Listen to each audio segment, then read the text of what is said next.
이 후보님께서 스크럼까지 짜가면서 탄핵 표기를 강행하려고 물리적 행동까지 나서서 하셨던 것 같은데 사진에 그렇게 나오더군요.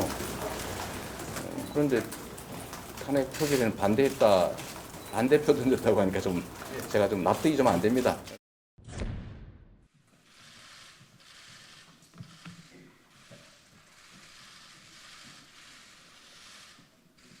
시간이 됐나요?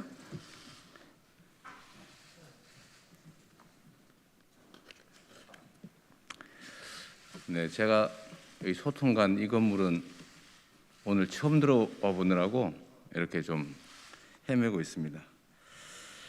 네, 준비한 기자회견문을 낭독하도록 하겠습니다. 4차 산업혁명이 일자리를 위협하고 있습니다. 사회 경제적 양극화로 인해서 최소한의 인간다운 삶은 물론 생존마저 위기로 내몰리고 있습니다. 지금은 어느 때보다 생산력은 높지만 소비 역량은 부족합니다. 투자할 돈은 남아돌지만 투자할 곳을 찾기 어렵습니다.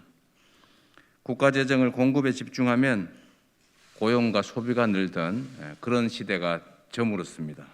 이제는 양극화 완화, 즉 분배 강화가 성장에 도움이 되는 시대로 바뀌었습니다. 대전환의 위기 시대를 기회로 만드는 대대적인 정부 역할도 중요한 성장 수단입니다.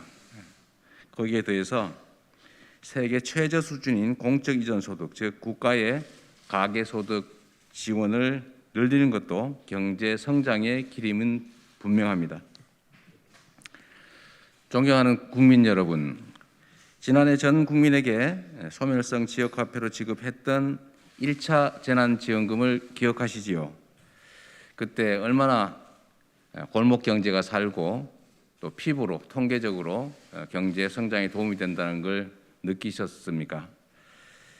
지역화폐형 기본소득이 복지정책이기에 복지정책임을 넘어서서 경제정책이라고 말씀드리는 이유입니다.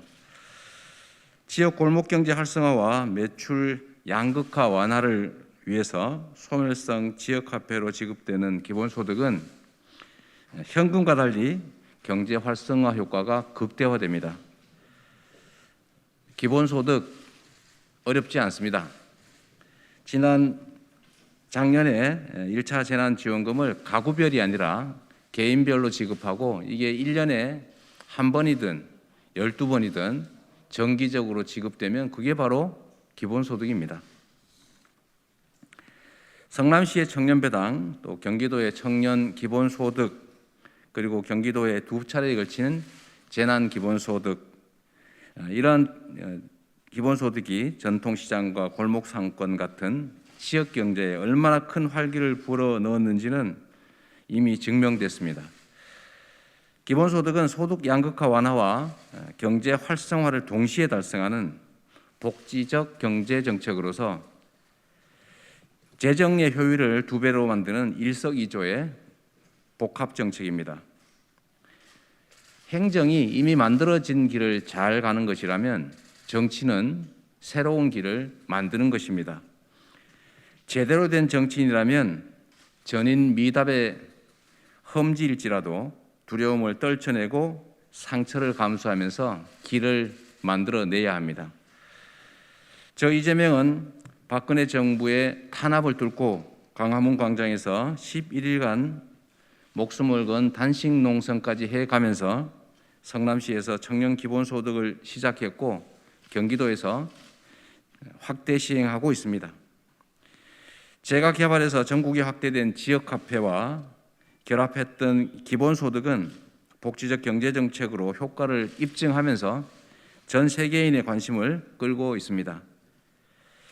저 이재명이 기본소득을 대한민국의 국가정책으로 반드시 도입해서 조세 저항을 최소화하는 동시에 저부담, 저복지 국가에서 중부담, 중복지 국가로 가는 대전환의 길을 열어내겠습니다. 기본소득과 관련된 구체적 공약을 말씀드리겠습니다.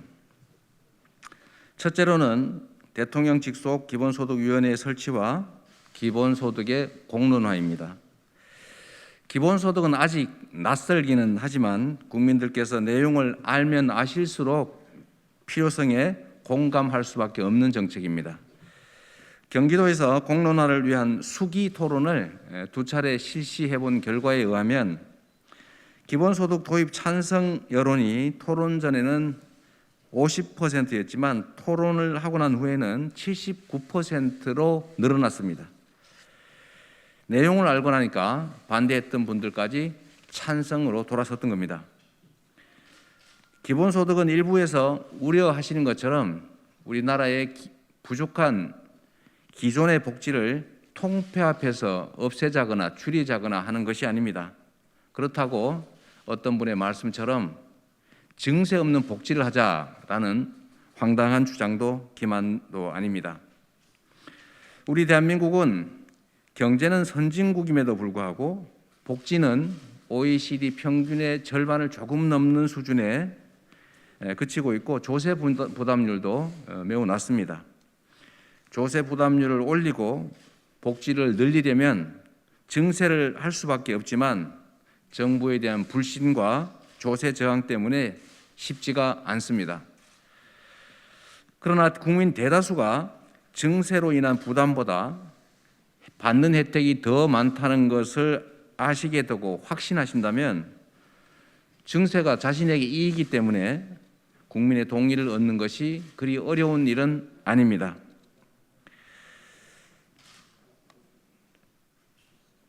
증세를 동반한 본격적 기본소득은 기본소득의 효용과 증세의 필요성을 국민께서 체감하고 동의한 후에 비로소 가능할 것입니다. 저 이재명은 대통령 직속 국가 기본소득위원회를 설치해서 기본소득 정책에 대한 공감을 끌어내고 기본소득을 설계하고 또 점진적으로 집행해 나가겠습니다. 기본소득의 방식을 간단히 말씀을 드리겠습니다. 기본소득 방식은 지금까지는 전 국민을 상대로 한 보편 기본소득을 소액으로부터 시작해서 이제 고액으로 늘려가는 방식만을 말씀드렸는데 이번 후보 토론 과정에서 다른 후보들의 의견을 취합하고 또 우리 반대하고 계시는 또 야당의 의견이라든지 국민 여론을 모아본 결과 소액의 기본소득에서 고액으로 가는 방식도 있지만 특정 부분에 대해서는 필요성을 생각해서 긴급성을 생각해서 고액으로 시작해서 그 대상자를 확대해 나가는 방식도 있을 수 있습니다. 그중에 대표적인 영역이 청년으로 생각되고 그래서 청년 등에 대해서는 미리 목표액을 전액 지급하고 대상자를 늘려가는 방식, 즉 부분적 기본소득 방식도 도입해 보기로 했습니다. 성남시와 경기도에서 시행 중인 청년 기본소득 그리고 농민 기본소득 이 두 가지도 역시 모든 대상자에 대한 것이 아니라 일부 농민 또는 일부 청년에 대한 것이어서 부분적 기본소득 형태가 되겠습니다. 기본소득은 다음 차기 정부 임기 내에 반드시 시행합니다. 장기적으로 기본소득의 최종 목표 금액은 현재의 기초생활수급자 1인 생계지원비 수준인 월 50만 원 정도로 판단이 됩니다. 다만 재원의 형평상 차기 정부 임기 내에 이 월 50만 원이라고 하는 최종 목표에는 도달할 수는 없습니다.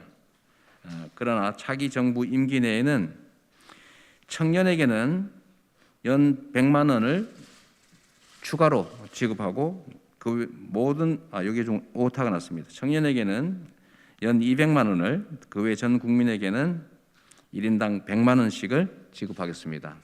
가구별로 4인 가구로 하면 400만 원이 될 테고 그중에 청년에 대해서는 연 100만 원이 추가 지급된다 이렇게 이해하시면 되겠습니다. 좀 세부적으로 설명을 드리겠습니다.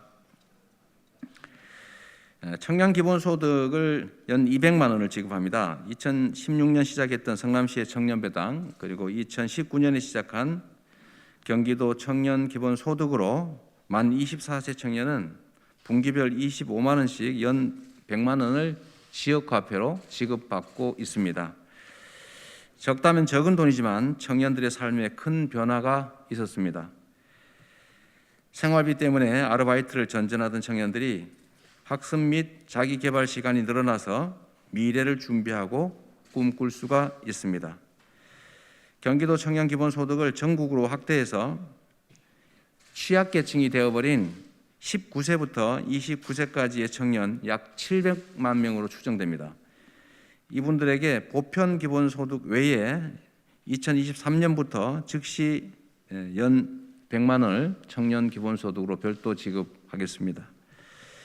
보편 기본소득과 청년 기본소득이 정착이 되면 청년들은 19세부터 11년간 총 2,200만 원의 기본소득을 받게 돼서 학업과 역량개발 등에 더 많은 시간을 투여할 수 있게 될 것입니다.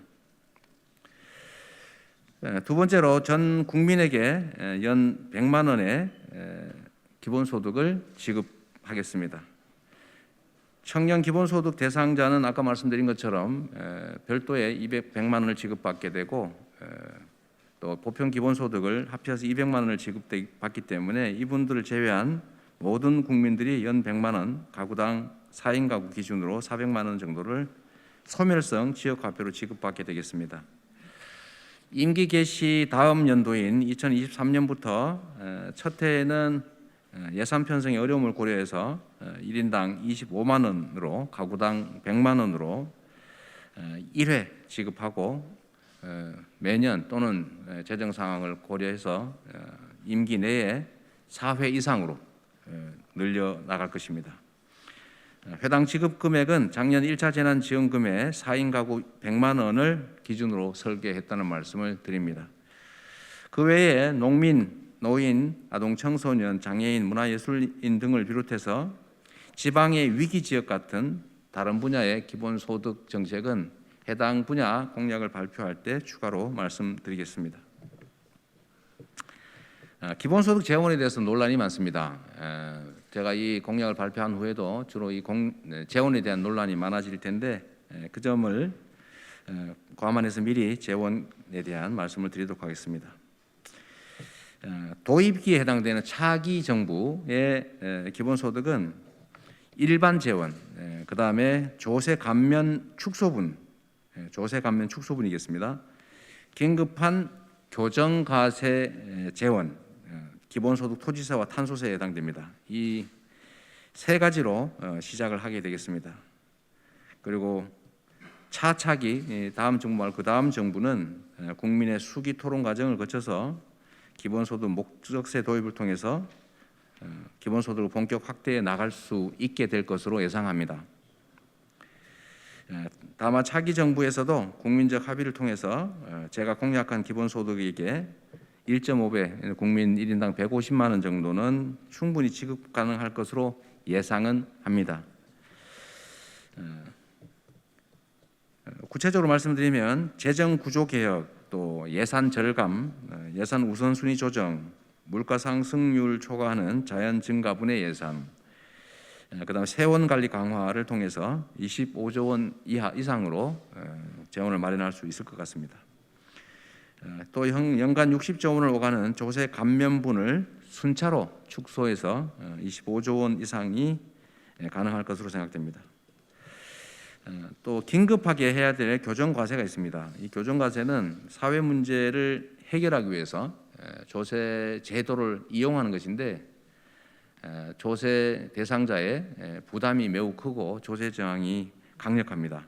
그렇기 때문에 이거를 전 국민에게 골고루 되돌려 드림으로써 조세 부담보다는 조세로 인한 혜택이 더 많아지도록 설계해서 조세 저항을 줄일 필요가 있습니다. 그 중에 하나가 기본소득 토지세, 우리가 통상 국토보유세라고 불러온 토지세에 해당이 되겠습니다. 토지 공개념을 실현해야 되고 또 불로소득을 차단해서 부동산 투기를 억제해야 합니다. 이를 위해서 국토 보유세를 부과해야 됩니다. 국토 보유세를 1% 부과하게 될 경우에 약 50조 원을 초과하는 재원이 생길 텐데 조세 저항은 매우 심각할 것으로 생각이 됩니다. 그러나 징수액 전액을 국민에게 균등 지급하는 기본소득 목적세로 신설을 하게 되면 약 80%에서 90%, 저희 설계로는 약 86%의 가구들이 부담하는 조세보다 그 조세 납부로 인해서 돌려받게 되는 기본소득액이 훨씬 크기 때문에 순수요자가 돼서 조세 저항이 최소화될 수 있습니다. 그리고 이를 통해서 양극화가 완화되고 또 경제가 활성화되고 부동산 투기가 억제되는 여러 효과가 동시에 나타나게 될 것입니다. 망국적인 부동산 투기를 막아서 부동산 시장을 정상화하고 실거주 1주택자 보유자나 또 무주택자를 보호하려면 긴급하게 전 국토에 대한 기본소득 토지세를 부과해서 전 국민에게 균등 지급할 필요가 있습니다. 다음으로 중요한 교정과세가 탄소세가 되겠습니다. 이 탄소세는 지금 기후 위기에 따른 에너지 대전환에 대비하기 위해서는 화석연료 사용을 줄여야 하고 이것도 다른 나라보다 더 빠른 속도로 줄여야 하는데 그 줄이는 방법으로는 탄소세를 부과해서 탄소 사용이 부담이 되도록 만드는 외에는 방법이 없습니다. 현재 약 7억 톤 가량이 배출되는데 톤당 5만 원 정도 유럽 기준으로 부과하면 약 30조 원에 해당되는 재원이 만들어질 수 있습니다. 국제기구 공고에 따라서 8만 원 이상으로 올리면 64조 원까지 올라갈 수가 있습니다. 이 탄소세 재원 중에 일부는 산업 전환에 사용하고 일부는 물가 상승에 직면하게 될 물가가 오르겠죠. 물가 상승에 직면하게 될 우리 국민들에게 균등 지급하면 조세 저항도 줄고 물가 상승의 피해를 줄일 수 있고 탄소 배출자는 저탄소 사회에 신속하게 적응할 수 있을 것이고 화석 연료 사용이 감축되고 소득 양극화가 완화되고 경제 활성화가 되는 아주 복합적인 효과가 발생하게 됩니다. 그 외에 이제 일반적인 기본소득 목적세를 상정할 수 있는데 아마 차기 정부에는 쉽지 않을 것으로 판단이 되고 장기적으로 봤을 때는 조세 부담률을 올리고 복지 지출을 늘리면서 경제를 활성화하는 방식으로는 기본소득을 목적으로 하는 세를 신설하거나 아니면 세율을 올리거나 해서 그 증세된 세원은 전액 국민에게 지급하면 조세 저항이 매우 줄어들 것이다 이렇게 생각됩니다. 그런데 혹시라도 이걸 가지고 그 액수가 맞느니 안 맞느니 또 문제를 삼을 것 같아서 제가 미리 말씀을 드리면 이 금액을 다 합치면 추가 재원이 이 중에 일부만 해도 충분히 우리 계획에 따라서 재원을 마련할 수 있다 이 말씀을 드립니다. 마지막으로 기본소득으로 대한민국의 지속 가능한 성장을 만들어 가겠다는 말씀을 드립니다. 소멸성 지역화폐와 결합한 기본소득은 공정성장 전략의 핵심입니다. 이 시대의 최대 과제인 소득 양극화 완화 정책인 동시에 소비 확대와 소상공인 매출 지원, 매출 양극화 완화로 지역 경제와 지방 경제, 골목 상권을 살리는 경제 정책입니다. 기본소득 토지세나 탄소세는 부동산 투기나 탄소 배출로 생기는 이익을 소수가 독점하는 기존의 불공정 경제를 시정하고 공정한 경제로 바꾸어서 주권자가 공유부의 실제 주인이 되어가는 전환적 정책입니다. 40여 년 전에 매월 7천 원만 있었더라면 제가 학원비를 벌기 위해서 공장을 다니다가 팔에 장애를 입고 군대를 가지 못해서 비난을 받는 그런 일은 없었을 겁니다. 기본소득 제대로 송파 세모녀에게 월 30만 원만 있었더라면 이분들의 극단적 선택도 없었을 겁니다. 또 최근에 코로나 장발장이 배가 고파서 달걀을 훔치고 감옥으로 가는 그런 참담한 일도 벌어지지 않을 겁니다. 사회 경제적 불평등 문제를 해결하고 지속 가능한 공동체 유지를 위해서 프란치스코 교황 그리고 빌 게이츠, 마크 저커버그, 일론 머스크 같은 글로벌 CEO들도 기본소득 도입을 주장하고 있습니다. 경제적 기본권에 기초한 기본소득은 기존 복지 정책에 더해서 온 국민을 보호하는 최소한의 안전망입니다. 40여 년 전에 박정희 정권 당시 불안전하게 만들어서 시작했던 의료보험이 지금은 전 세계에 자랑하는 대한민국 최고의 복지 체계로 발전했습니다. 그런 것처럼 지금 미약하기 시작하는 한국형 기본소득은 세계가 주목하는 모델이 될 것입니다. 세계 각국이 다양한 방법으로 기본소득 실험을 진행하고 있습니다만 실험이 아니라 정책을 통해 지속적으로 실행한 것은 대한민국 경기도가 가장 앞서 있습니다. 저 이재명은 불가능한 약속을 드리지 않았습니다. 한 번 한 약속은 공약은 반드시 지켰습니다. 그래서 두 번의 성남시장과 경기도지사 재임 동안에 어떤 후보도 넘보지 못할 공약 이행률 평균 95%를 자랑할 수 있었습니다. 기본소득은 일자리가 사라지고 양극화가 극심해지는 미래 사회에 국민을 살리고 나라 경제를 살리고 시장 경제를 살리는 가장 유효한 핵심 정책입니다. 불굴의 용기와 추진력으로 박근혜 정부의 반대를 뚫고 청년 기본소득을 시행했던 것처럼 전국민 기본소득 도입으로 대전환의 시대에 양극화 완화와 지속가능 성장이라는 새 역사를 만들어내겠습니다. 공정성장의 핵심 기본소득 이재명은 합니다. 감사합니다.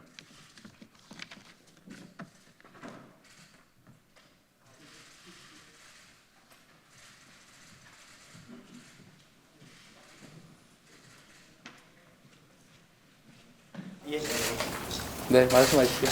어제 이낙연 후보가 본인이 직접 노무현 전 대통령 탄핵의 반대표 행사했다 이렇게 짧게 답변을 하셨는데요. 여기에 대해서 후보님 캠프 쪽에서 탄핵 과정에 참여하지 않았냐 해가지고 문제 제기도 하고 있는데 후보님 본인 개인 생각은 어떠신지 궁금합니다.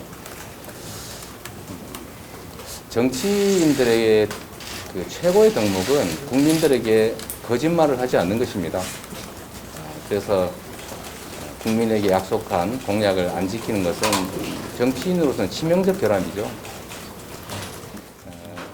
탄핵에 참여했는지 안 했는지 저도 모릅니다만 제가 이 공방 과정을 지켜보면서 과거의 자료들을 보니까 이 후보님께서 스크럼까지 짜가면서 탄핵 표기를 강요하려고 물리적 행동까지 나서서 하셨던 것 같은데 사진에 그렇게 나오더군요. 그런데 탄핵 표기는 반대했다, 반대표 던졌다고 하니까 제가 좀 납득이 좀 안 됩니다. 그러나 진실이야 뭐 본인만 아시겠죠. 근데 좀 뭐라 그럴까요? 좀 투명하지 않고 좀 뭔가 안개 낀 것 같은 느낌은 들긴 합니다. 예, 마지막 질문 받겠습니다. 예. 예. 네, 뭐 두 분 다 하세요. 네, 두 분 질문으로 마치고 예, 바로 간담회로 이어가겠습니다. 대변인께서 막 답답해서 혹시 제가 사고 내지 않을까 싶어서 막 걱정되시는 거죠? 네, 그렇습니다. 예. 네, 말씀하십시오. 어차피 뭐 질문에 답해야 되는 게 정치인의 숙명이니까요. 네, 내일경제신문 네. 기자라고 합니다.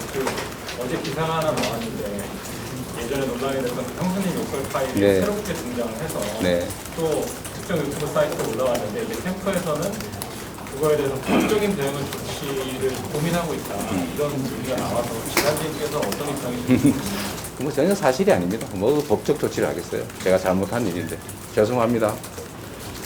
네. 네, 이기오늘의 조현우 기자입니다.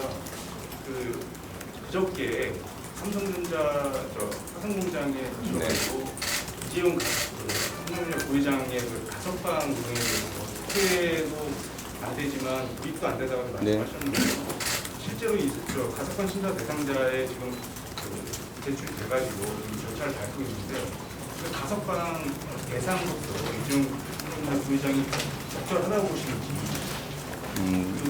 네. 그 재범의 우려라든지 네.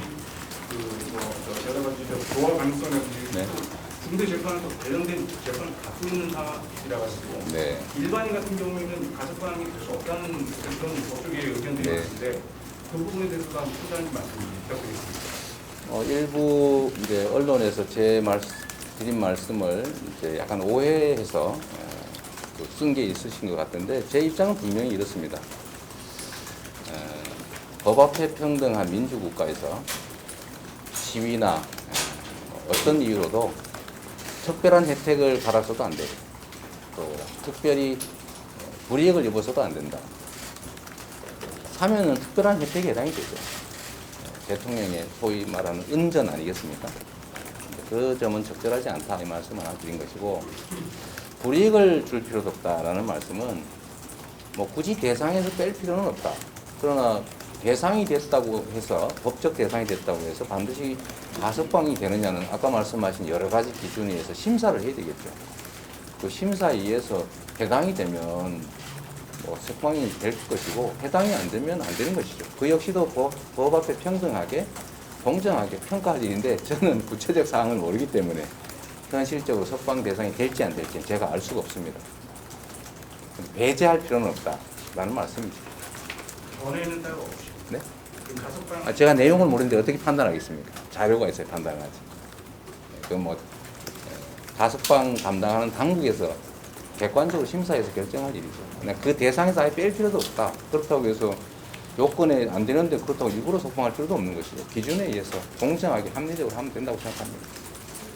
예, 네. 기자 여러분 감사합니다. 네.